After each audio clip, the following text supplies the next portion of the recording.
ക്രിക്കി മലയാളം 2.0യുടെ ഏറ്റവും പുതിയ വീഡിയോയിലേക്ക് ഏവർക്കും സ്വാഗതം.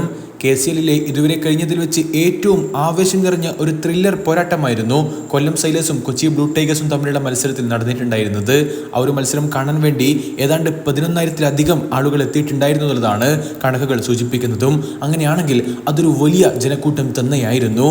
തീർച്ചയായിട്ടും അതിൽ ഭൂരിഭാഗം പേരും സഞ്ജു സാംസണിനെ കാണാൻ വേണ്ടി തന്നെ എത്തിയവരുമായിരിക്കും. ഗംഭീരമായിട്ടുള്ള സെഞ്ചുറി കുറിച്ചുകൊണ്ട് ആ കാണികൾക്ക് മുമ്പിൽ ഒരു കിടിലൻ കലാവിരുന്ന് തന്നെയായിരുന്നു സഞ്ജു ഒരുക്കിയിട്ടുണ്ടായിരുന്നതും. ഏതായാലും അവസാന പന്ത് വരെ ആരാധകരെ ത്രില്ലടിപ്പിച്ച ഈ ഒരു മത്സരത്തിൽ സിക്സർ അടിച്ചുകൊണ്ട് ആഷിഖ് കൊച്ചിയുടെ വിജയം ഉറപ്പാക്കിയപ്പോൾ ഗാലറിയും ഇളകി മറിയുകയായിരുന്നു.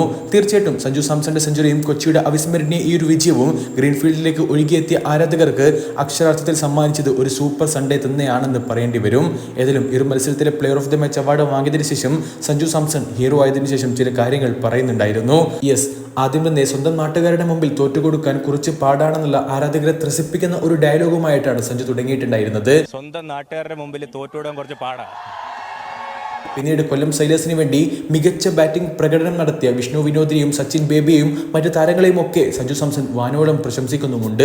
അവരുടെ ആ ഒരു കിടിലൻ ബാറ്റിങ്ങിനെ സഞ്ജു സാംസൺ അഭിനന്ദിച്ചിട്ടുമുണ്ടായിരുന്നു. പിന്നീട് തന്റെ ടീമായിട്ടുള്ള കൊച്ചിക്ക് വേണ്ടി ഗംഭീര പ്രകടനം നടത്തിയ താരങ്ങളെയൊക്കെ സഞ്ജു സാംസൺ പ്രോത്സാഹിപ്പിക്കുന്നുമുണ്ട്. ഏതായാലും പ്രാദേശിക താരങ്ങൾക്ക് പ്രോത്സാഹനം നൽകുന്നതിനോടൊപ്പം തന്നെ സഞ്ജുവിനെ പോലെയുള്ള ഒരു ഇന്റർനാഷണൽ പ്ലെയറുടെ സാന്നിധ്യം കൂടുതൽ കാണികളെ ഈ ഒരു സ്റ്റേഡിയത്തിലേക്കും അതുപോലെ തന്നെ ഈ ഒരു KCL ലീഗിലേക്കും ക്ഷണിക്കുന്നുണ്ട് എന്നുള്ളത്, ആകർഷിക്കുന്നുണ്ട് എന്നുള്ളത് ഒരു യാഥാർത്ഥ്യം തന്നെയാണ്.